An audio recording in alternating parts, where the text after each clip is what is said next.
तो Pokemon journeys के पिछले एपिसोड में आप लोगों ने देखा था कि पाल्किया और डायलगा की लड़ाई की वजह से काफ़ी कुछ गड़बड़ हो रही थी और मल्टीवर्स में बहुत सारे पोर्टल्स खुल रहे थे।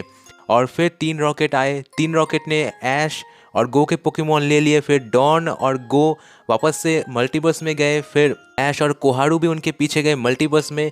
फिर वहाँ पर ऐश की मुलाकात होती है मल्टीवर्स के ऐश के साथ।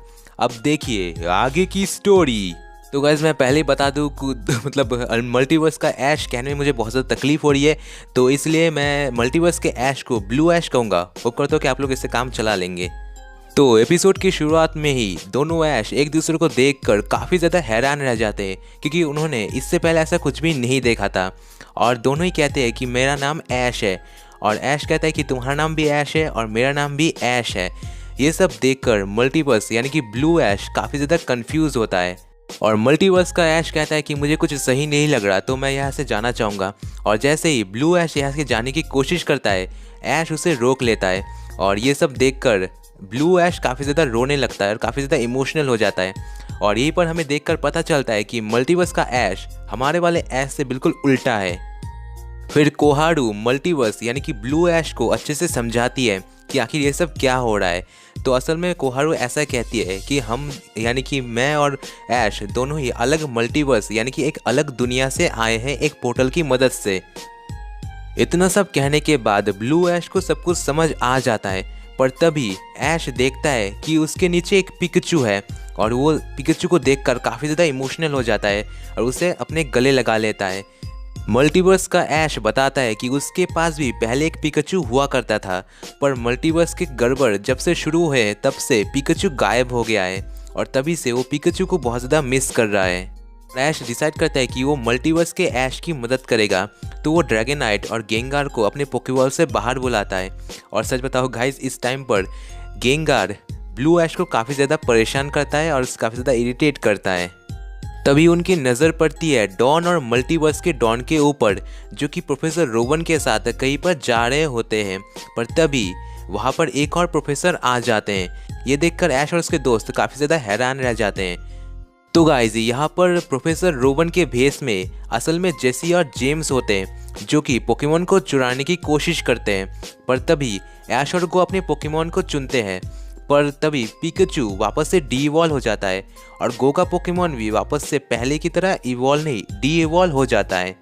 सभी ट्रेनर्स अपने पोकेमॉन को वापस से पोकेबॉल में बुला लेते हैं, पर पिकाचू क्योंकि पोकेबॉल में नहीं जाता, जो कि पीचू है, तो ऐश पिकाचू यानी कि पीचू को अपने पॉकेट में रख लेता है। अब गाइस यहाँ पर ये बात बिल्कुल सूट होती है, क्योंकि पोकेमॉन का नाम पॉकेट मॉन्स्टर से पड़ा है। पॉकेट मॉन्स्टर यानी कि ऐसा मॉन्स्टर जो कि पॉकेट में फिट हो जाता है। तो सीन चेंज होने के बाद हमें देखने को मिलता है कि प्रोफेसर रोवन ऐश और उसके दोस्तों को सब कुछ सच बताते हैं, यानी कि पाल्किया और डायलगा की लड़ाई की वजह से ये मल्टीवर्स स्पेस और टाइम में गड़बड़ी हो रही है और सारे मल्टीवर्स एक दूसरे से टकराने वाले हैं। और अगर जल्दी ही पाल्किया और डायलगा को नहीं रोका गया तो शायद पूरी दुनिया तबाह हो जाएगी। तो ऐश एक बार फिर से गेंगार और ड्रैगनाइट को चुनता है, पर पोकेबॉल से बाहर निकलते ही वो दोनों वापस से डी इवॉल्व हो जाते हैं। ऐश और उसके दोस्त डिसाइड करते हैं कि वो लोग टेनगन माउंटेन पर पाल्किया और डायलगा को रोकेंगे। और ये सब होते ही सीन चेंज होते ही हमें असली 3 रॉकेट देखने को मिलते हैं, जो कि असली दुनिया में ही होते हैं। और इससे पहले कि 3 रॉकेट के जेसी और जेम्स को कुछ समझ आता, वो फेक वापस से डी इवॉल्व हो जाता है।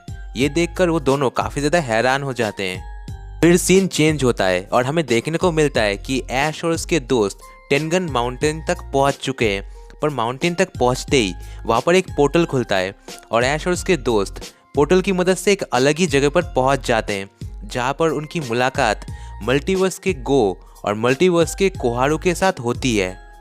ऐश के सभी दोस्त यानी कि गो, ऐश, डॉन, कोहारू सभी लोग मिलकर टेनगन माउंटेन वापस से पहुंच जाते हैं। वहां पर पहुंचते ही वो लोग देखते हैं कि डायलगा और पाल्किया आपस में लड़ रहे हैं। इससे पहले कि वो लोग कुछ समझ पाते, तभी वहां पर एंट्री होती है इविल 3 रॉकेट की और सारे 3 रॉकेट के मेंबर्स की। 3 रॉकेट के मेंबर्स जेसी और जेम्स बताते हैं कि उनका असली मकसद क्या था। 3 रॉकेट का असली मकसद होता है डायलगा और पाल्किया को कैद करना, और वो जानते हैं कि दोनों ही पोकेमॉन बहुत ही ज़्यादा ताकतवर हैं।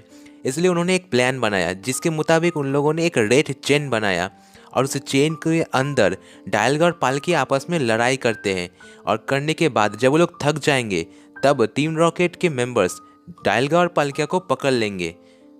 ऐश और उसके दोस्त डायलगा और पाल्किया की मदद करने की कोशिश करते हैं पर बीच में टीम रॉकेट के मेंबर्स आ जाते हैं और दोनों गैंग्स के बीच लड़ाई शुरू हो जाती है। पर लड़ाई के शुरू में ही हमारे हीरोज़ के सारे पोकेमॉन वापस से डी-इवॉल्व होने लगते हैं और यहाँ पर हमें मल्टीवर्स के ऐश का इन्फर्नेम भी देखने को मिलता है जो कि काफ़ी ज़्यादा स्ट्रॉन्ग होता है। खैर किसी तरह सारे पोकेमॉन मिलकर टीम रॉकेट को हरा देते हैं। और वही दूसरी तरफ डायलगा और पाल्किया की लड़ाई की वजह से सारे पोकेमॉन अंडे बन जाते हैं और हमारे हीरोज़ भी बहुत ज़्यादा छोटे यानी कि बच्चे बन जाते हैं और उनको कुछ समझ नहीं आता कि अब आखिर आगे क्या करना है। फिर ऐश डिसाइड करता है कि वो अकेले ही इन सब से लड़ाई करेगा और ये जो सब कुछ हो रहा था ये सब अदर मल्टीवर्स के लोग ये सब कुछ देख रहे होते हैं पोर्टल में से और उनकी सारी उम्मीद ऐश और उसके दोस्तों से होती है। तभी ब्लू ऐश कहता है कि मेरे पास एक आइडिया है, क्यों ना हम आरसीएस को नमन करें और आरसीएस को बुलाए क्योंकि डायलगा और पाल्किया को रोकने की ताकत सिर्फ आरसीएस में ही है। फिर ऐश और उसके दोस्त आरसीएस को नमन करते हैं, यहाँ तक कि मल्टीवर्स और अदर यूनिवर्स के लोग भी आरसीएस को बुलाने की कोशिश करते हैं और एक वक्त पर सब कुछ शांत हो जाता है और हमें एक हल्की सी परछाई देखने को मिलती है जो कि बिल्कुल आरसीएस जैसी होती है और तभी वो रेड चेन टूट जाता है और डायलगा और पाल्किया को होश आता है। ये सब खत्म होने के बाद डायलगा और पाल्किया बाकी सब कुछ जो कि गड़बड़ हो चुका था उनको ठीक कर देते हैं और ये सब देखकर अदर यूनिवर्स और मल्टीवर्स के लोग काफ़ी ज़्यादा खुश हो जाते हैं।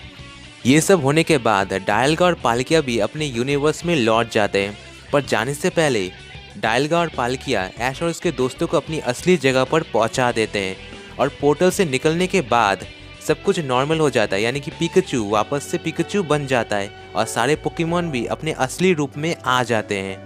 पर आखिरी बार जाने से पहले ऐश मल्टीवर्स के ऐश को आखिरी बार अलविदा कहता है और गाइस यहीं पर हमारा एपिसोड खत्म होता है। सच बताओ तो आज का एपिसोड काफ़ी ज़्यादा मज़ेदार था और अगर रेटिंग की बात करें तो मैं इसे 10 आउट ऑफ 8 की रेटिंग दूंगा। सो गाइस आज के लिए बस इतना ही। होप करता आपको वीडियो पसंद आई होगी। वीडियो पसंद आया तो वीडियो को जरूर से एक लाइक कर देना। चैनल पर न्यू है तो सब्सक्राइब कर लीजिए और इस घंटे को ऑल पे सेट कर दीजिए। इंस्टाग्राम पर फॉलो नहीं किया तो जाके फॉलो कर लो, लिंक इन डिस्क्रिप्शन। सो मैं मिलता हूँ आपको किसी नेक्स्ट एंड एक्साइटिंग वीडियो में। तब तक के लिए नमस्ते, खुदा हाफिज़, सागर प्रणाम।